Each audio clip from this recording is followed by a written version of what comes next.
Yes, yes, yes. God will see you through it, no matter what. You may have fallen, you may have messed up, you may have been disappointed, you may have um, feelings of regret,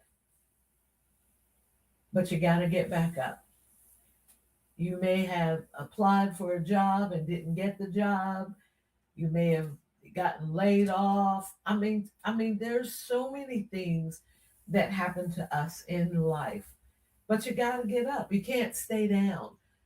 That greater one is on the inside of you, and he's going to help you get through any and everything that's going on in your life. You could be on the mountaintop or you could be in the valley. It's the same God. He's the same yesterday, today, and forever. He is. Amen. God bless you, Elder McCrae. I'm Evangelist Cheryl Boggs. You're listening to the Cheryl Boggs Show, resting in His Word. And I am so glad that you have joined me on today. It is, uh, and I can't even take credit for this. I got this off of the movie Bruce Almighty. I like it. It's a BEA beautiful day here, and we are thankful to God for life, health, strength.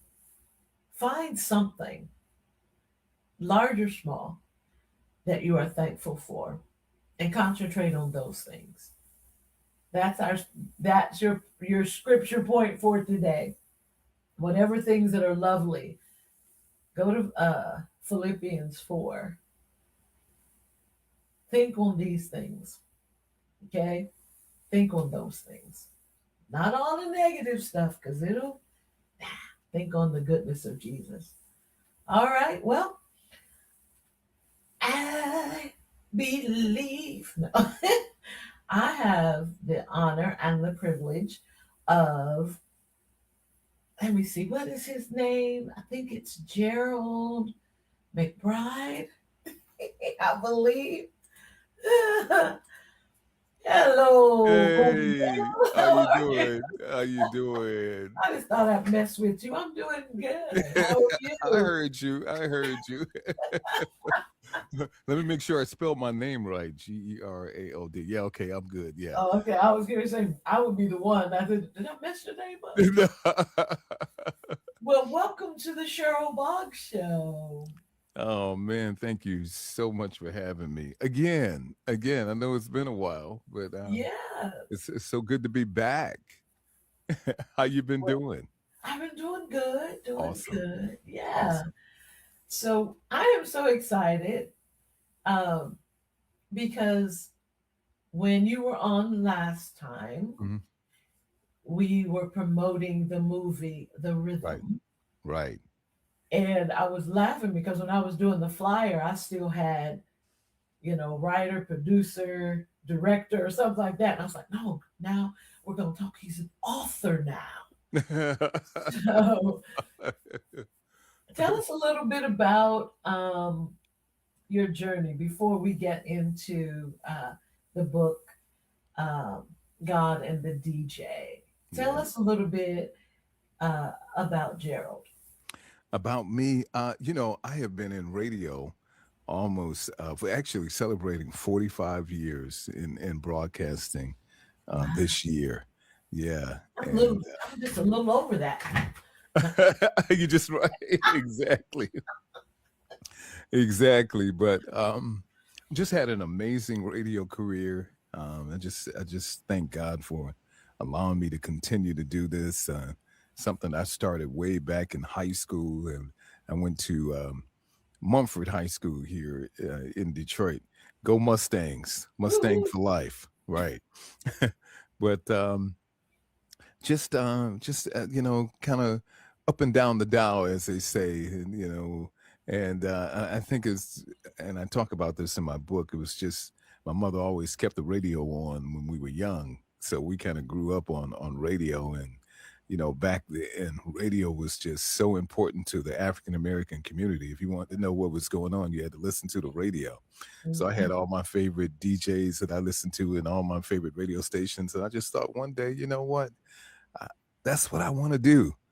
And just one thing led to another. Actually got into a program when I was in high school, which allowed some of the students to come down to the radio station and give a report on what was happening at their high school. And it was called the Soul Team Reporters. And I was a Soul Team reporter on WJOB back in the 70s for my high school, Mumford High School. And that's kind of how it all started. So once I got bit by that radio bug and got a chance to hear myself on the radio and just being inside that radio station, it just excited me, and here I am, still doing this to this day. Wow. So I know we're here to promote your book, but I have to go back to the movie. Yes, That was your first movie my first movie. Yes, called The Rhythm. the rhythm. Let's Yes, talk just a little bit about that. yeah, yeah. How I'm How gonna, that how that came about? yeah. Actually, through my radio career, it spun out to a career in voiceovers. So I started a business where I do radio commercials and TV commercials for all kind of different as advertisements and mainly concert commercials. So we became our company, Voiceover Productions, kind of came the voice of the R&B concerts all across the country. So, if you ever heard that guy on the radio saying, "Hey, get tickets at Ticketmaster and the box office are charged by phone," that was me. So anyway, one of my clients who I did a lot of commercials for, he came into town and um, asked if I could take him to a hockey game. And I didn't see a lot of this guy. And so when he was in town, I wanted to make sure I treated this client right. And he says, "Man, I think we went to a few radio stations and went to dinner." And he says, "Man, would you mind taking me to a hockey game tonight?" I was like, "Really, a hockey game?" He says, "Yeah, my son is playing for UMass, and they're playing University of Michigan. And if you don't mind, man, that'd be great if we could go." And it's my treat. And so I drove him up to University of Michigan, and we got there, and it sold out 10,000 seats. And I'm the only African American in the entire arena. I thought, wow, where are the black people in this sport? Cheryl, right then and there, I believe the Lord gave me an idea for a story about a black hockey player. And once I left that hockey game, I was just focused on telling this story, and every day, when you get a story inside of you, when you get something inside of you, it's like, man, I gotta get this out of me. I gotta share this with people. And I just started kind of writing on notepads and didn't have any experience in writing a script, but I had written a lot of TV and radio commercials and shot a lot of TV commercials. So I was kind of familiar with, production, but not a movie. Right. So I just started writing and writing and writing and writing and writing and writing and start pushing it to Hollywood. And um, I got a few people who were interested, but nobody really ever came to the table with the money. But this was going for about 10 years. And then finally, right after COVID, I decided to step out on faith and do it myself. And here we are with The Rhythm, the story Yeah. of a young black hockey player who deals with some racism. He gets into a serious brawl on the ice, and he almost kills a guy, and he goes to jail for attempted murder. And when he gets out of jail, they send him to a community center to do Mhm. some community work. And he teaches these young kids how to play hockey, and then also teaches them, other lessons in life. And they become a championship team. You got to see it. It's on Amazon Prime. It is on Tubi. It is on Apple TV, Google Play, Roku, and a couple other platforms. The Rhythm. Yes. All right. Yeah. Wait a Yeah. minute, let me do it like And it's that. and the movie really has a lot of history about um the black hockey players who actually started playing in Nova Scotia back in the 1900s that a lot of people don't know about. So actually the player in the movie is the great grandson of one of the players who who started this league. And so he comes from a line of hockey players. And yeah, And I it's think the blessing is exposure. Um, I was fortunate. I watched the movie, yes. but I And think it's more. I think the more that our culture is exposed to other things, then yes, the broader our horizon yes. will be. Oh, that was pretty prolific. Wait a minute. Yeah, yeah. No, it was pretty good. Yeah, it was pretty good. But no, that is so true. I mean, I hope that the people who have seen this movie and the young kids that have seen it, the teenagers, that there's more to sports than just, for us, Right. basketball and football, and I hope that this encourages some of these young African American kids to take up this sport. And I think the other thing about this movie that it really kind of gave exposure to the young kids in Detroit, because it's really kind of based on some true events. I didn't know I was writing something that was based on true events, and still until I started working with the young hockey players in the city of Detroit. But there's actually a hockey rink in the city of Detroit, in the inner city, that has been recruiting kids to play hockey for many, many, many, many years, and it's on the corner of Linden and Myers in Detroit. And ever Okay. since the '80s, they go through the neighborhood asking these kids that they want to play hockey. So I've talked to so many people that have actually played hockey there. So it's kind of like this underground world of hockey. And in the movie, we talk about this, that Detroit is known as Hockey Town. So downtown, you got Hockey Town, you got the Red Wings, and you got Little Caesars Arena. And about 15 minutes from there is a whole nother world of hockey that people don't even know about. So, Wow. yeah, So that was a blessing, and the yes, movie, The Rhythm, yes, did very well. So we yes. were thanking God for Yeah, that. yeah, yeah. And I hope those who are watching, if you haven't had a chance to see it, please watch it. Once again, it's on Amazon Prime, Apple TV, and Roku, and Tubi. You can pretty much find it anywhere. But the other thing, I just believe the Lord kind of led me to just kind of just share some different messages in the movie. Um, and those who watch it, I think you will see some of the themes and topics throughout the movie, like about making the right choices in life. Right. Sometimes when we get angry, we tend to um we forget everything. I mean, when you get angry, it's just like, man, you fly off the handle, and sometimes it can be pretty dangerous. I mean, for Mhm. him, for this character, he actually gets angry and ends up, in jail. But can you imagine how many people in jail because they were angry at somebody and they did And something that they go ahead. regret? They let their anger get the best of them. So I think that's one of the messages in the movie.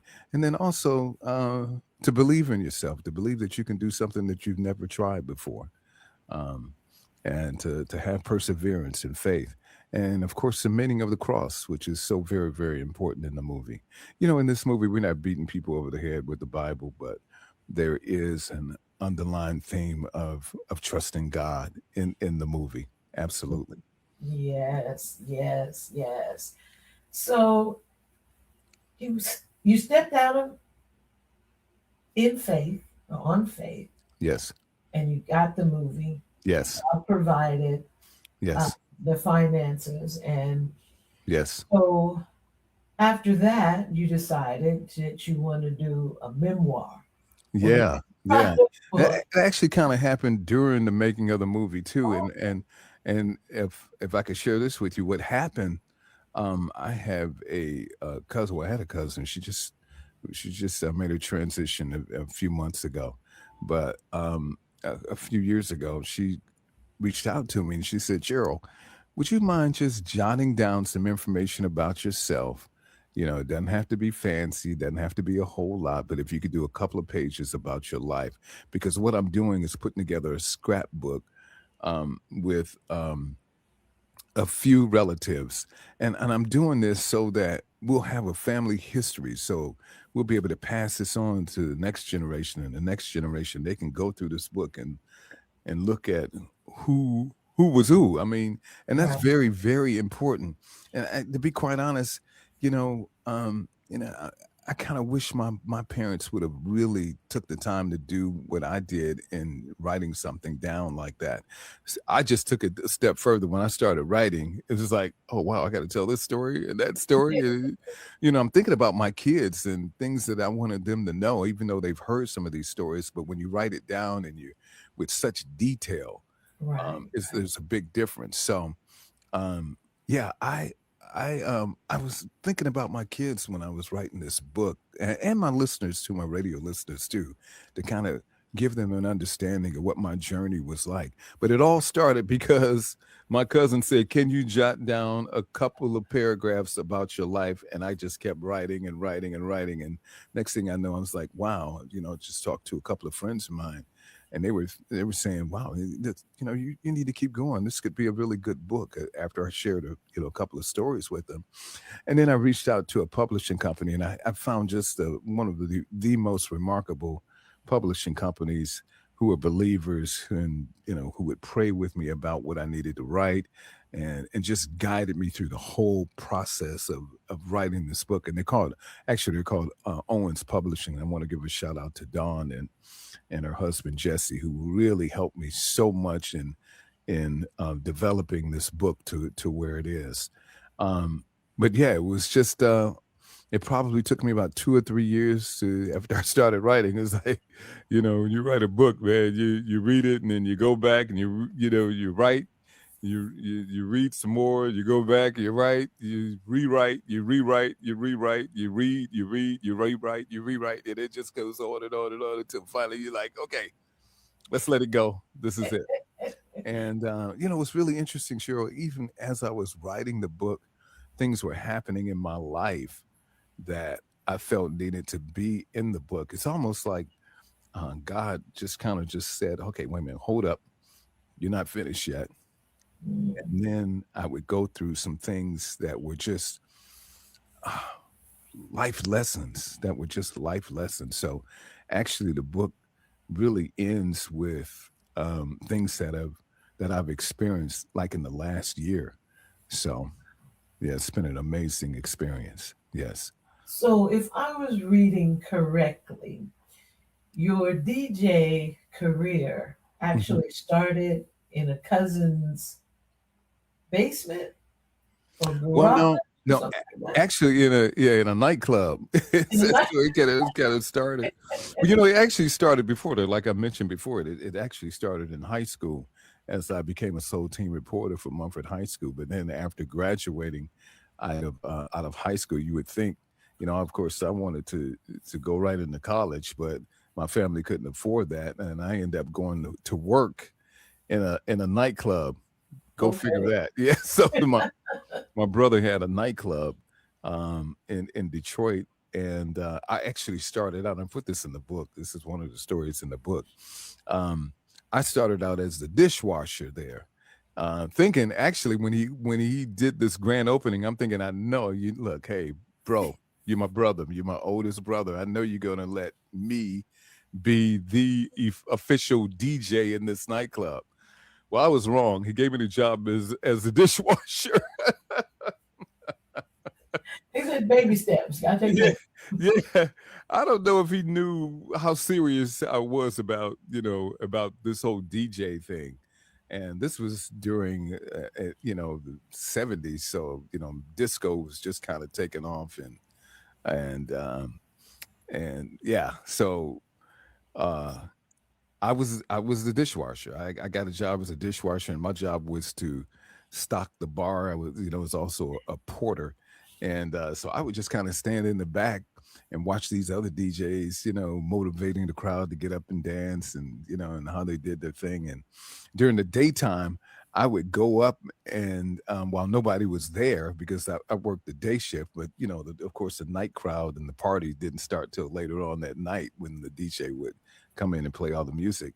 But in the daytime, while nobody was there, what I would do is go up and get into the DJ booth and pretend there were a bunch of people in the seats, and hey, this is Brother Gerald, and here's Earth, Wind, and Fire. Let's have a good time. All right, everybody, come on, get on the dance floor. Let's have a good time. And I would do that, and my brother sometimes would walk into the bar, and he would say, "Didn't I tell you to get off of those turntables? Don't you ever get on those turntables. Get back in there and wash those dishes." I mean, really, actually, he had some more special words that he used. But he would tell me, man, every day I would sneak and get on those turntables, and he'd walk in, he'd come in, in the middle of the day, 1 or 2 o'clock in the afternoon. Man, look, you are the dishwasher. You are not the DJ. Get back in that kitchen and wash those dishes. It was almost like a Cinderella story, Right. It just felt like. And that's funny because earlier in the program, I said that you may have a dream if God has placed something inside of you that won't go away, and won't go away. And it doesn't matter how many times people tell you no. Yeah, it's in you, and it's in you. It's a part of you, and you just won't give up on it because it's something that God put inside you. I didn't know that then, but that's exactly true. That's exactly. I didn't know who put it in me then, but exactly it. In retrospect, it was God who put that gift and that desire inside me to do this. And anyway, so I would sneak throughout the day, getting on those turntables, and he, every time he would say, "Hey, man, look, get off of those turntables, get back in that kitchen and wash those dishes." One night, this would go on for months, but one night, his DJ did not show up. The place is packed. He has nobody to play the music. He comes in the kitchen. He says, "Gerald, I need you tonight. Can you be my DJ for tonight? Take." I said, "Sure." I said, "Excuse me." I said, "Sure." I take off my apron, my wet apron. I got on my dishwasher clothes, and I hop in the DJ booth. And after that, the job was mine. See, and I love it because there's a process. There's a process it's like we see something and we want to go straight to the top, but there's a process. There's always a process, and that's always been the case in my life. I mean, with everything that I've gone through, everything that I've learned, there's always been a learning process, which is very, very important. Mm-hmm. Throughout my entire career, I had to. I mean, you got to learn to you got to crawl before you walk, as they say. I mean, it's just that's just a fact. I mean, you got to do that, because just think, if you were to be blessed with some great opportunity and you were not prepared, it's all a part of the preparation. God preparing you for so many different things. And I know, that may sound a little different being in a nightclub, but even that experience as well was preparing me for something next. And it didn't, I wasn't there long. I was there for a couple of years, but I would take that money that I made in that nightclub, which was $35 a night, and I would pay my way through broadcasting school. So there was a purpose right there. Yes. Okay, he said, "What a powerful story." Yes, thank you. And I like it because it shows tenacity. Mm-hmm. It shows perseverance. Absolutely. Which is what we have to have. Absolutely. I like the tagline. I can't really quote it right now. I'm not looking at the tagline that you have on your book. What did I say? I don't know. There's probably a few. About destiny. Wait a minute. Let me see how I can do this. But it was saying, it's God's plan. Absolutely. Absolutely. What did I say? I want to repeat this. Mm-hmm. I got to put my glasses on. So okay, go ahead. Put your glasses on. Put your glasses on. Oh, it says, when God is in it, or when God speaks, dreams become destiny. Yes. Yes, I absolutely. like Which that. yes, I put yes. that on the flyer. Yeah, when God speaks, right, right. Dreams become destiny. Absolutely, and Yeah. that's exactly what happened. You know, of course, and to be quite honest, you know, I didn't really know the Lord then. But here's the interesting thing about that. Even while I was doing that and working, you know, at the bar, you know, Hmm. now that I look back on it, God was ordering my steps even back then, Yeah. even when I did not know him. That is the power of his grace and mercy. Hmm. Yes, yes, It is yeah. because I mean he had his hand on you from the beginning. From the very beginning, and he has his hand on all of us from the very beginning. And you know, sometimes we steer away and we go in different directions, and you know, we go the wrong way.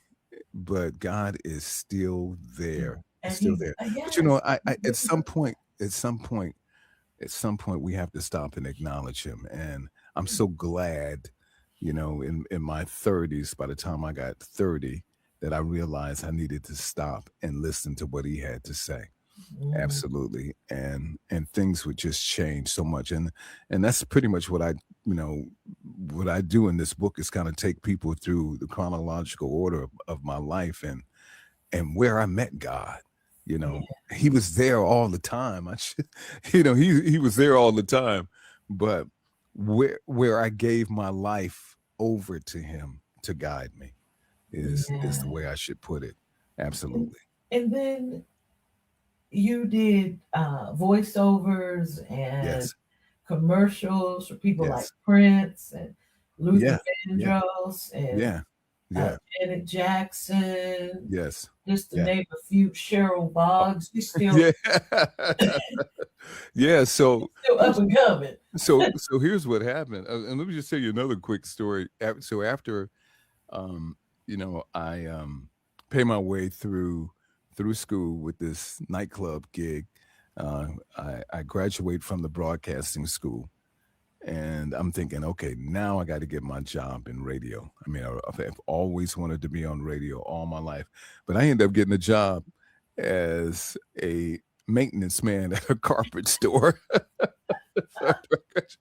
It was good money though. I made pretty good money, but I'll never forget the carpet store that was called Beckwith Evanston, and my job was to load the carpet in and keep the toilets clean. I mean, that was pretty much my job. It's like, oh, okay, wait a minute. After I graduate out of broadcasting school, I'm thinking, you know, I'm gonna get right on the radio, but here's that process again, right?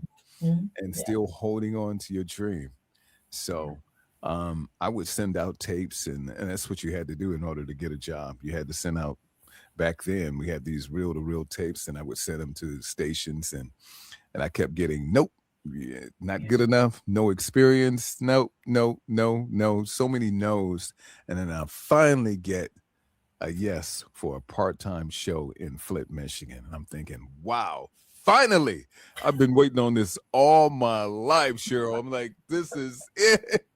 It's just a Saturday show from 3 to 6 in the afternoon on an AM station in Flint.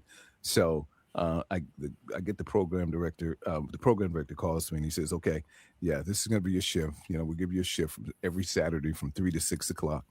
And what we need you to do though, before you start your shift this Saturday coming up, I need you to come up Monday through Friday and do an orientation." And that was real important because back then radio stations had all of these knobs and had, you know, turntables and cart machines, and you had to know what each knob did, and you had to understand the format, what to say, where, what, and when, and how. And I mean, so it took a week just to kind of just learn all the different knobs and buttons you know, of this control board. And so yeah, I did that for a week, and then it was time for my shift on that Saturday.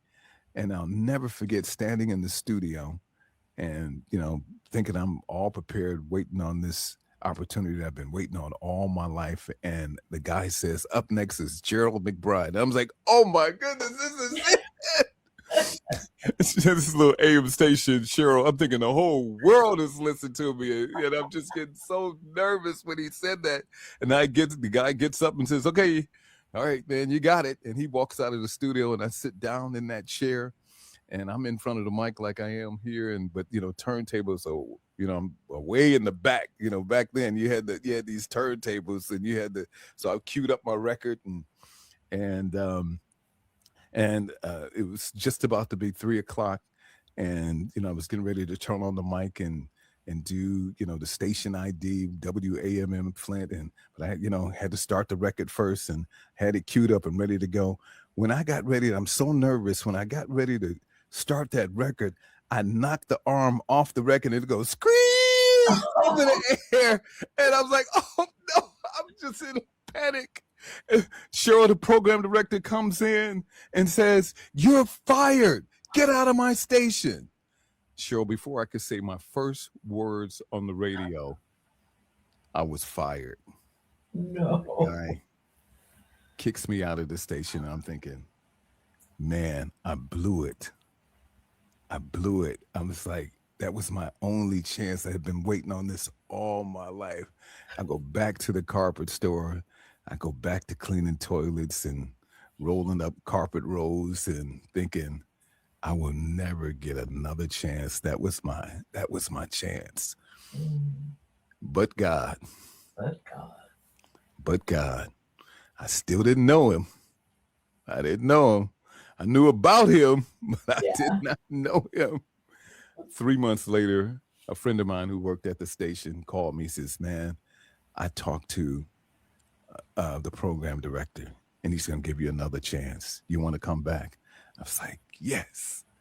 I went back and I nailed it, and the rest is history. 45 years. 45 years later.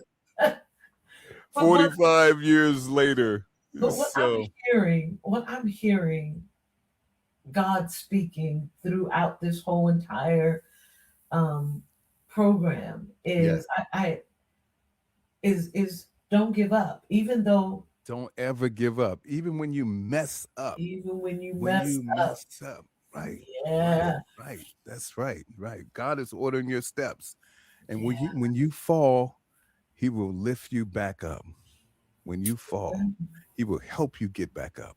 Absolutely. He will. And that's what before we came on, I was playing my song Get Up. And it says, the words in the song says, you may have been knocked down, but the fight's not over yet. Absolutely. Absolutely. We're going to make some mistakes in life. Yeah. We're going to make some mistakes. There's going to be some times that you're going to be nervous, but you got to get back up. And that really kind of what that movie talks about in the rhythm is, okay, look, if you don't succeed the first time, you got to get back up and try it again. Exactly. You got to try it again. Don't ever give up. You got to persevere. So I did. And 45 years later, I'm on the air. So once I got on the air, I found that I had a gift in doing commercials. When you got off the air back then, you had to be able to produce several different commercials. It could have been for grocery stores. I did meat markets. I did, restaurant commercials. I mean, just a little bit of everything. But back then, you had to be able to produce the entire commercial. So it wasn't just voicing it. I mean, you had to put the sound effects in there. You had to put the music to it. And you had to fully produce a spot. So if you were on the air 4 hours and you had 7 commercials to do after you got off the air that were due to be on the air the next day, I mean, we would be there all night producing commercials. I mean, in that production room, it's called the radio production room, is where we all had the responsibility of doing that. But I was like, I really kind of like this part of the job. And so much so, clients started requesting, hey, I want that guy's voice. When they started saying that, I was like, you know what? I think I have something here. Once I got my first job in Detroit, there were a couple of promoters who heard my voice, and they did all the concerts in Detroit. And once they heard me, they were like, no, we got to have that guy. We want that guy on our commercials. And that's where I started. Yeah, they wanted that guy saying live. It's Teddy Pendergrass for one night only. You know, the ladies only tour with Teddy. You know, right? And then the song Right. would come in, turn off the lights. You know, you know.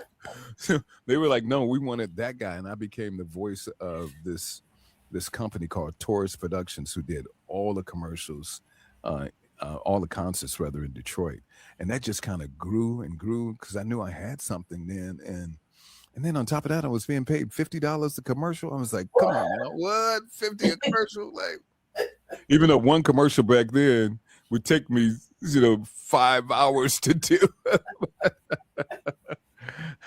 But no, that's where it all started right there. And it just kind of grew and grew and grew from just doing one or two commercials for a single show to an entire tour. So, yeah, I ended up doing commercials for Prince and his entire tour. So, wherever Prince would perform across the country, where the advertising came up for that city, it was my voice on it. From Prince to Temptations to the Isley Brothers to Gladys Knight. Oh man, the list just goes on and on. Like I mentioned, Teddy Pendergrass, People Bryson, Freddie Jackson. Just man, I've done commercials just with just about everybody. The Jacksons, yeah, Stevie Wonder, done Stevie Wonder's tours. Anita Baker, Kevin Hart, Chris Tucker, Cat Williams, and the list just goes on and on. Yeah, Wow. yeah, And all because you went on, you didn't despise the day of small beginnings, and that's you were right. doing the dishwashing That's and right. then folding carpet, That's loading. right. That's right. That's right. And never give it up. I had given up. I thought my radio career was over after after the guy fired Before me and, before I and could say and my first word. But and it's yeah. amazing how that happens. Yes. I mean, I think if you talk to anyone that we consider great, Yes. they have a similar testimony as to when they started. Either nobody wanted to hear me, nobody paid Yes. me any attention. Yes. I had to step out in faith and write my first book. I had, and I think that is the tenacity that the Lord puts in us. You have to Absolutely. have it because there's going to be more no's. There's going to be Um, a whole lot of no's. There were a yeah, whole lot of no's when I was trying to make the movie. No, no, can't do it. Can't do it. Not going to work. But when it's in you, when it's in your heart, and when the Lord puts that desire in you, and it's something that He is calling you to do with a purpose, hmm, you cannot stop. Of course, the enemy is going to try to come in and discourage you and stop you from pursuing something that you're called to do. Absolutely, and I think anybody who has a calling on their life would agree with that.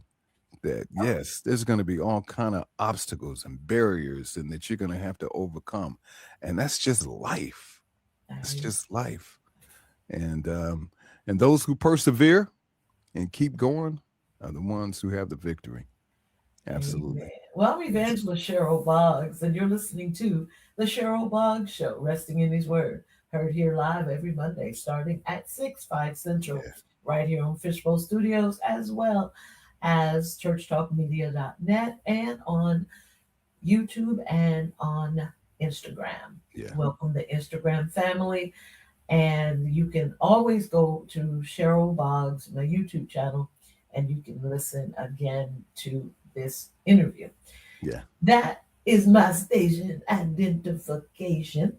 That was So pretty good. thank you. I was Yeah. auditioning. I'm auditioning You for need the Cheryl Boggs Show, resting in His Word. You're listening or you're watching the Cheryl Boggs Show, resting in His Word. see, make me a commercial. Make me a commercial. See if I can get a voiceover gig over Yeah, there. that's what you need. Now, back to the Cheryl Boggs Show, See, resting in His Word. there you go. There you go. There you go. But no, Cheryl, I would go on to do so many commercials, and we still do quite a bit. We also were the voice of TD Jakes for all the mega fests and Woman the Heart Loose tours, and From that to doing voiceovers for the church that I attended here, Word of Faith International Christian Center. I've done commercials for Creflo Dollar. Um, just uh, just a little bit of everything. I was the voice of the Universal Circus for many years, um, with a friend of mine by the name of Ricky Walker, whose circus is still going on to this day. And I'll never forget, he was like one of my early clients. And I'll never forget him. He used to do actually, he was a promoter for the Fresh Fest back in the 80s when the Fat Boys and LL Cool J and all these guys were touring, and I did the commercials for him. But one day he tells me that, hey, you know what, Gerald, I think I'm going to start and all. These are just some of the things that I mentioned in the book and working with some of these people, but he mentions that he wants to start an all black circus. And we looked at him like he was crazy, to be quite honest, thinking, man, where are you going to get African American elephant trainers? And we're thinking, how is that going to work? Because we've never seen that. But to this day, this guy has one. Have you ever seen the Universal Circus? Oh, yeah. One of the biggest circuses in the world now, with all African American performers doing all of these feats. I know. Hold my breath. I'll be like, Lord. Right. Don't let them fall, Jesus. Yeah, right. I mean, they be twirling up, and I'm like, Lord, don't let them fall. Yeah, just amazing. But I think that's just another example of when God puts an idea in you, is to stick with it, And and it's amazing how I'm still living that out to this day, even with some of the other projects that I have coming up. Even with the book, it's like, wow, Lord, you want me to write a book? So, and to hear people that they're really enjoying hearing my story and all the twists and turns and the ups and downs of my life. And I just hope it inspires people to never give up. Never give up on your dream. Yeah. Amen. We'll talk some more, but go ahead and tell us how we can get God and the DJ. And right now it's just on my website, which is GeraldMcBride.com, and that's spelled GeraldMcBride.com. Right there on the screen, you can see my name. But yeah, GeraldMcBride.com. And please get a copy. Get a couple of copies. Share it with some people.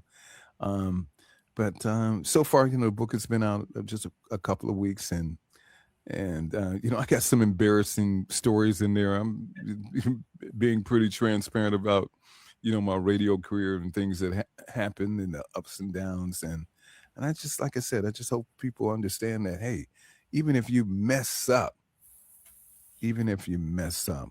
there's still another opportunity.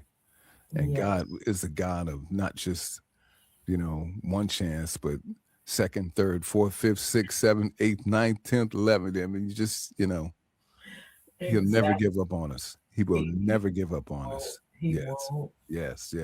And what really happened in the book, what really kind of turned things around for me is that, my career is going pretty good. And then I go through a divorce. And I'm thinking, wow, wait a minute. How did this happen to me? Right. And being separated from my children and, my family was just life-changing. And I just didn't have the answers for that. I really didn't know the Lord, but I didn't know any other place to go. I mean, nobody could really give me the answers on what to do or how to handle this or where to turn or, and I really cried out to God. And the only prayer I knew right then was help. Right. And that'll do it. Sometimes that's the only prayer you need is help. Help me. And that is what I cried out to God. And that began my journey right there with the Lord from that point forward, that I would rely him for direction on everything that I needed. Because that was just one of those things in my life that really brought me to my knees. Because that was probably the most important thing in my life was my family. And, and just not being with my kids. I got a chance to see them on the weekends, but wow, what a turning point in my life. Mm. And I think the lesson behind that, when things like that happen in your life, we don't run away from God. We run to him. We Right. run to him. And I was fortunate enough to realize that. And those are the things that really just turned my life around.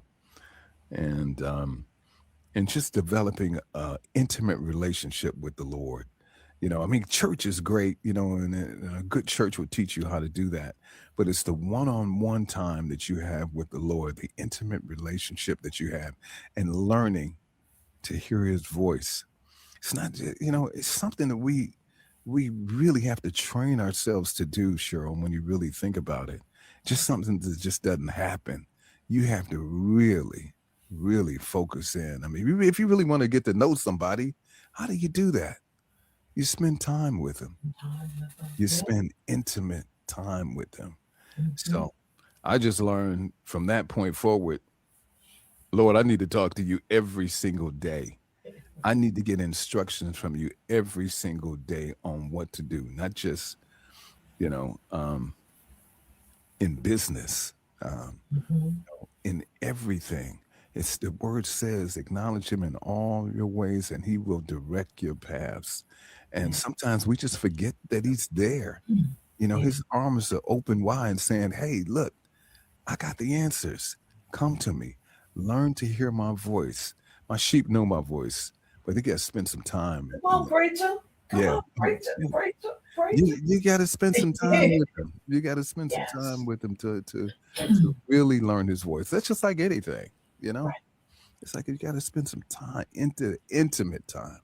So, Yes. and that's a message that I definitely get across in this book, or that was my intention to get across in this book. But I Um, believe, yeah, well, Brett already has his. I was like, wait a minute, where's mine? yes, yes, But so I just love how God just pulls things together because yeah, everything that you're sharing um is just right on point as to what God wanted to say to all those yes, that are listening now and watching now and yes, those that are going to listen and watch later.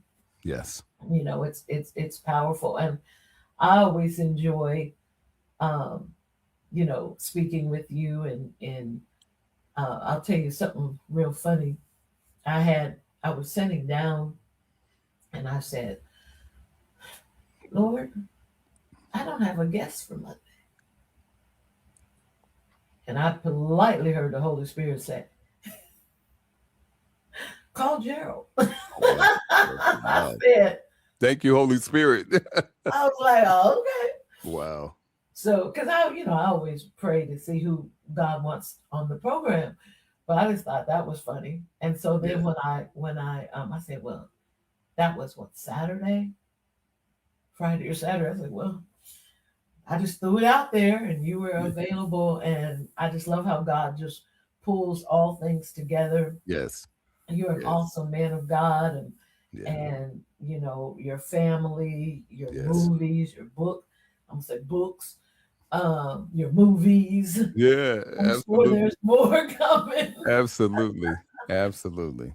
Absolutely. So I am honored that you had, took the time out to be on the Cheryl Man, Boggs show. thank you so much for having me. I really appreciate it. Yes. It's awesome. Yeah, I'm not Prince or Luther. No, I'm Yeah, just, right. Right. That's okay. That's but okay. it's a blessing, and I Yeah. just love how God just brings things together, and we just pray for much success, continued success on the movie The Rhythm. Thank you.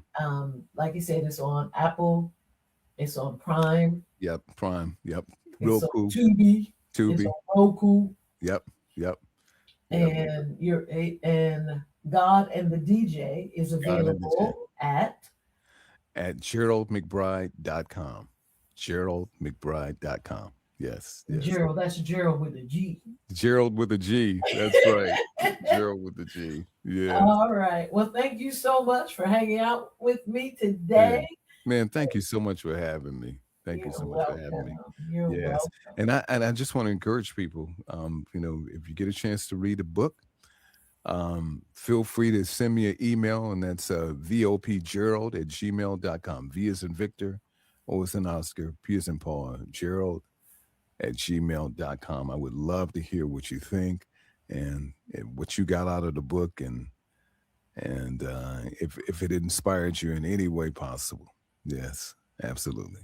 Awesome. Awesome. All right. Well, got to let you go because my All time right. is up. But All right. All right. Thank you so much for having me, Cheryl. Appreciate you. you're welcome. God bless you. All right. God bless you too. All right. I'm Evangelist Cheryl Boggs. You're listening to the Cheryl Boggs Show, Resting in His Word, heard here live every Monday starting at 6/5 Central, right here on Fishbowl Studios, as well as churchtalkmedia.net and on YouTube and on Instagram. Thank you, Instagram family, for tuning in. And this has been great. I will talk to you and see you all again, same time, same station next week. God bless. What's up? It's your man Montel Jordan. You've been listening to Resting in His Word with Evangelist Cheryl Boggs. Please send all prayer requests, questions, or comments to rihw@cherylboggs.com. Resting in His Word is a listener-supported program. To find out how you can support the program, you may visit my website at cherylboggs.com or call 972-239-0406 for more information. If you haven't accepted Jesus Christ as your personal Savior, please read Romans 10:9-13 and pray to receive Jesus in your heart today. You'll be glad you did. And remember, he that dwells in the secret place will always be found resting in his word.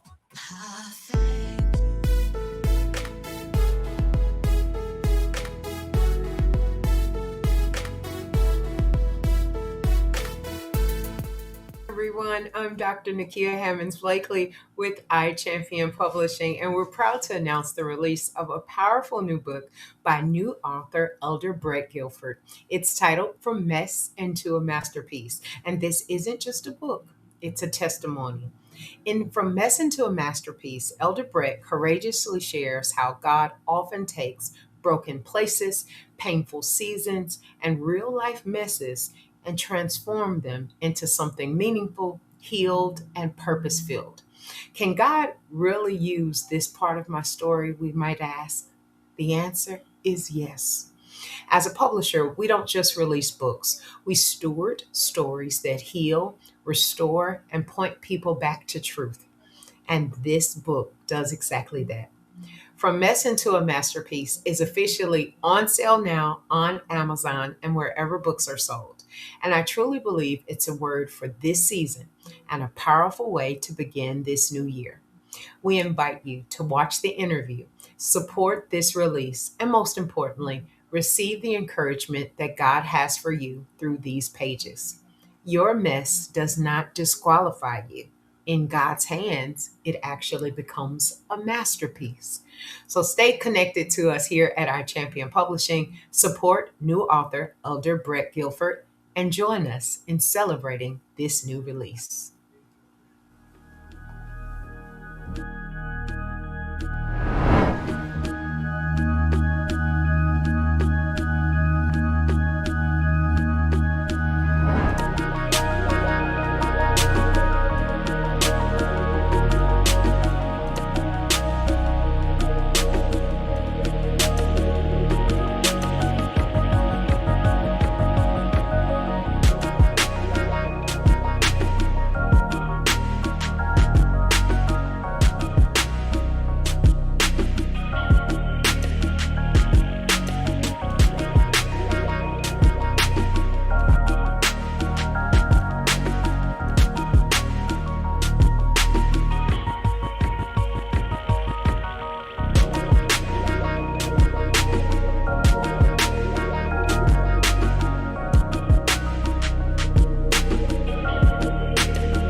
So I always had my suitcase ready to go. Then one day, I was adopted. My new parents opened their hearts and home to me.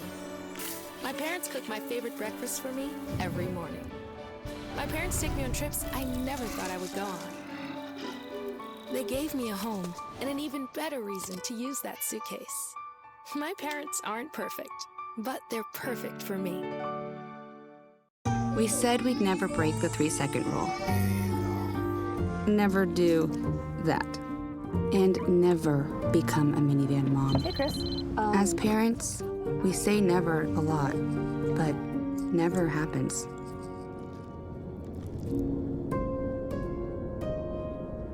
So when you say you'd never leave your child in a hot car, know it can happen. Before you leave the car, always stop, look, lock.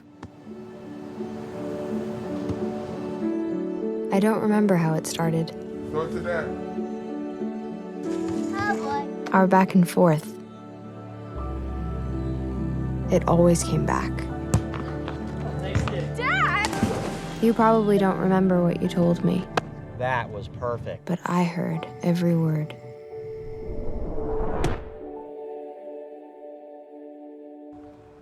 Even though we didn't grow up together, he's my favorite brother.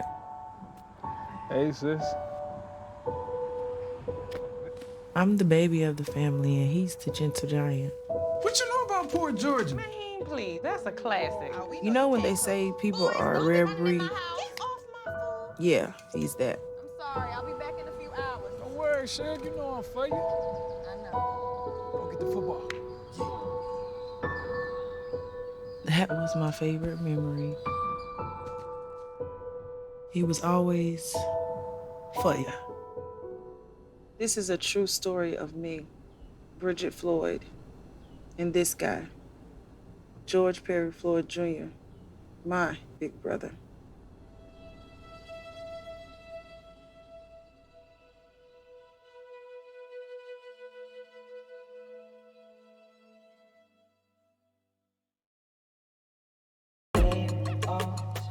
They say there are no excuses. They say to just push hard. They say to just go faster.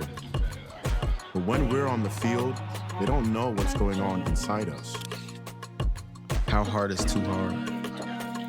When do we get support? When do we raise our hand and ask for help? We need each other. Love. Your mind. I debate all day. It's what I do. But there are some things that are undebatable, like your mental health, my own mental health. I was in a dark place when my brother passed away in a car accident.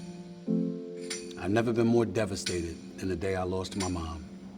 I was depressed, miserable, in ways I never imagined.